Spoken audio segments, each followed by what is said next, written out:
this part 2 video, we're going to continue to review some of the television shows that premiered in the 1980s but never made it past one season, or 2 at the most. If you haven't already, check out part 1. The link will be posted in the description box. Checking In is a spin-off of The Jeffersons that aired on CBS from April 9th to 30th, 1981. In the season 7 finale of The Jeffersons, titled Florence's New Job, the Jeffersons' maid, Florence Johnston, played by Marla Gibbs, accepted a job to become the executive housekeeper at the fictional St. Frederick Hotel in New York City. The series follows Florence's misadventures at the hotel with her co-workers. Checking In crashed and burned quickly though, only airing 4 episodes when the network put the show opposite ABC's Mork and Mindy, which clobbered it in the ratings. After the cancellation, Marla Gibbs returned to her regular role on The Jeffersons, and it was explained that the St. Frederick Hotel had burned down. Open All Night aired on ABC from November 28, 1981 to March 5, 1982. The sitcom centered on Gordon Fester, played by George Dunza, and his oddball family working in an all-night chain grocery store. It was somewhat based on the British series Open All Hours. George lives in an apartment above the store with his wife Gretchen, played by Susan Terrell, and his teenage stepson Terry, played by Sam Whipple. 12 episodes in total aired before it was canceled, leaving 2 unaired episodes. The New Odd Couple aired on ABC from October 29, 1982 to May 26, 1983. It was an updated version of the 1970s TV series The Odd Couple. In the series, Felix Ungar, played by Ron Glass, and Oscar Madison, played by Damon Wilson, were both African-American college buddies who met in the 1950s. The characterizations were still the same, as Felix was a prissy neat freak, and Oscar was fun-loving and sloppy. The show ran for 18 episodes. When production on the series began, a Hollywood writer's strike was underway. As a result, 8 of the early episodes recycled scripts from the original series. By the time the writers began producing new scripts, it was too late, as the show never found an audience. Tales of the Gold Monkey aired on ABC from September 22, 1982 to June 1, 1983, for 1 season, airing 22 episodes. Set in 1938 in the South Pacific, the series is about an ex-Flying Tigers fighter pilot named Jake Cutter, played by future Seventh Heaven star turned admitted pedophile Stephen Collins. According to creator Don Belisario, it was based on the 1939 adventure romantic drama film Only Angels Have Wings. Although generally well received in both the United States and overseas, the show wasn't renewed for another season, mostly due to the ratings just not justifying the high cost of production. Voyagers aired on NBC from October 3, 1982 to July 10, 1983. The show follows Phineas Fogg, played by John Eric Hexam, one of a society of time travelers called Voyagers, who, with the help of a young boy named Jeffrey Jones from 1982, played by Mino Palouse, uses a handheld device called an Omni to travel in time and ensure that history unfolds as we know it. Voyagers ran for 1 season of 20 episodes, broadcast opposite the top-rated 60 Minutes on CBS. The show seemed likely to be renewed for a 2nd season, but controversies in 60 Minutes reporting led executives to believe that 60 Minutes might successfully be challenged by a competing news program instead. So, in the end, NBC replaced Voyagers with the news magazine program Monitor. Manimal aired on NBC from September 30th to December 17th, 1983. The superhero series centered on Dr. Jonathan Chase, played by Simon McCorindale, a shape-shifting man who's able to turn himself into any animal he chooses and uses this ability to help the police solve crimes. Manimal was scheduled opposite popular soap opera Dallas.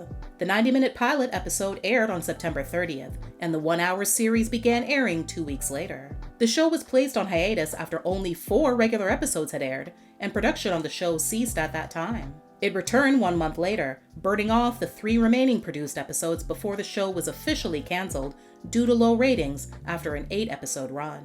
Automan aired on ABC from December 15, 1983 to April 2, 1984. The superhero series follows the adventures of a police officer and computer programmer named Walter Nibicher, played by Desi Arnaz Jr., who's created an artificially intelligent crime-fighting computer program that generated a hologram, played by Chuck Wagner, able to leave the computer world at night and fight crime. In the real world, Automan posed as a government agent named Otto J. Mann. His identity was a secret to everyone, except for Walter's close associate, Roxanne Caldwell, played by Heather McNair. Automan was put in the Monday 8 p.m. time slot where it competed with the popular Scarecrow and Mrs. King, as well as TV's Bloopers and Practical Jokes. because of poor ratings and expensive special effects, the show was canceled after 12 of its 13 episodes had aired. My Sister Sam aired on CBS from October 6, 1986 to April 12, 1988. The sitcom follows the lives of a 29-year-old San Francisco freelance photographer named Samantha Sam Russell, played by Pam Dauber, and her 16-year-old sister, Patricia Patty Russell, played by Rebecca Schaefer. Sam's life is turned upside down when Patty, who's been living with the sister's aunt and uncle in rural Oregon after the death of the girl's parents, shows up on Sam's doorstep and announces that she's going to live with Sam. Being sandwiched between hits Kate and Ally and Newhart no doubt greatly helped the show earn solid ratings upon its debut. Due to its success, CBS renewed the series for a second season. The network then moved the show to Saturday nights, opposite The Facts of Life, which was a part of NBC's successful Saturday night comedy lineup. That decision would prove to be a big mistake. By the end of October 1987, the show's audience had significantly dwindled. The series was put on hiatus but remained in production while the network decided its fate. CBS brought the series back to the air in March 1988, due in part to letters from fans and the 1988 Writers Guild of America strike, which affected the production of other television series for CBS, as well as the other two major television networks, NBC and ABC. CBS chose to move My Sister Sam yet again to Tuesday nights. By April, however, ratings had failed to improve, and the series was again pulled from the lineup. The show's cancellation was announced in May 1988, leaving 12 episodes of the second season unaired. Sadly, on July 18, 1989, more than a year after My Sister Sam had been canceled, series cast member Rebecca Schaefer was fatally shot in the doorway of her Los Angeles apartment building by Robert John Bardo, an obsessed fan from Tucson, Arizona, who'd been stalking her for 3 years, having first discovered her through her appearance on My Sister Sam. The Red Fox show premiered on January 18, 1986 on ABC. Al Hughes, played by Red Fox, a New York City diner and newsstand owner, adopts a streetwise teenager named Tony, played by Pamela Adlon, then still known as Pamela Segal. Diana, played by Rosanna DeSoto, worked with Al in the newsstand, and Jim Jam, played by Nathaniel Taylor, owned a Chinese restaurant nearby. Even though the show had a brief 13-episode run, several changes took place. The actor playing the character of Jim Jam was replaced by Theodore Wilson, the character Tony disappeared, and in came Al's ex-wife Felicia, played by Beverly Todd, and his foster son Byron, played by Sinbad. The show was canceled after 3 months, airing its final episode on April 19, 1986, partly due to low ratings in its Saturday night time slot. Jack and Mike aired on ABC from September 16, 1986 until March 24, 1987. Jackie Jack Shea, played by Shelley Hack, is a beautiful, sophisticated newspaper columnist with the Chicago Mirror, and her husband, Mike Brennan, played by Tom Mason, is a restaurateur who owns several Chicago eateries. The yuppie couple live a fast-paced life, and their careers often interfere in their plans. But hand in hand, they fight injustice and still find time for romance. Many critics hated the show at first sight, and it did not fare well in the ratings. Bustin' Loose ran in first-run syndication from September 19, 1987 to May 28, 1988.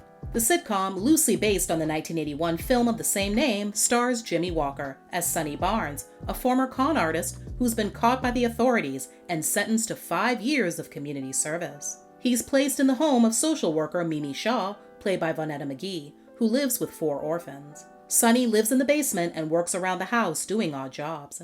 Meanwhile, the kids all love listening to Sonny's often exaggerated tales. Rags to Riches was broadcast on NBC for 2 seasons, from March 9, 1987 to January 15, 1988. The dramedy, set in the pre-British invasion 1960s, tells the story of Nick Foley, played by Joseph Bologna, a streetwise New Jersey-born businessman and self-made millionaire who realizes that his playboy lifestyle has been a liability for his business reputation. He attempts to develop a family man image by bringing a group of 6 orphan girls who were featured in a newspaper story saying that they refused to be separated from each other to live in his mansion in Bel Air, a high-end residential neighborhood in Los Angeles, California.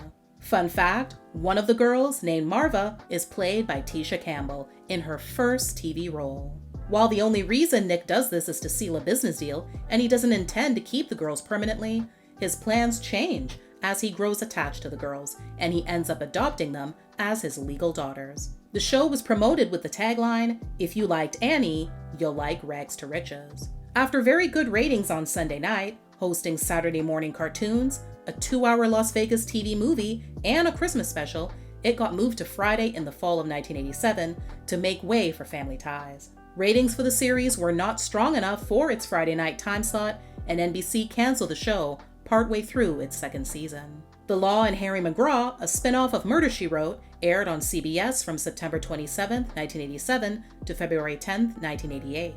Private Detective Harry McGraw, played by Jerry Orbach, had been a recurring character in Murder, She Wrote, beginning in Season 1. The Law and Harry McGraw centers on the old-school private detective who continually finds himself solving mysteries on behalf of the prim and proper attorney, Ellie McGinnis, played by Barbara Babcock, who has an office across the hall. After the show's fast cancellation, Jerry reprised the role of Harry McGraw in a few episodes of Murder, She Wrote, before a few years later moving on to play NYPD's senior detective Lenny Briscoe on NBC series Law & Order. Just the 10 of Us, a spin-off of Growing Pains, ran on ABC as part of their early TGIF programming block, starting with a trial run from April 26 to May 17, 1988. After the first 4 episodes in an abbreviated first season were broadcast, it was renewed for 2 more seasons and eventually ended thereafter on May 4, 1990. The sitcom starred stand-up comedian Bill Kirchenbauer as Coach Graham Lubbock, a Catholic gym teacher and father of 8 children who used to teach at the high school that Growing Pains characters Mike and Carol Seaver had attended on Long Island, New York. As the series progressed, Coach Lubbock's 4 eldest daughters became the primary focus of the show. A total of 47 episodes were produced. Day by Day aired on NBC from February 29, 1988 to June 4, 1989, for 1 season, producing 33 episodes. The series centered on Brian and Kate Harper, played by Douglas Sheehan and Linda Kelsey respectively, a married couple who decide to quit their jobs and open up a home daycare center after the birth of their second child. Day by Day was actually connected to another NBC series, Family Ties. Brian was a college roommate of the Keaton family patriarch, Stephen Keaton.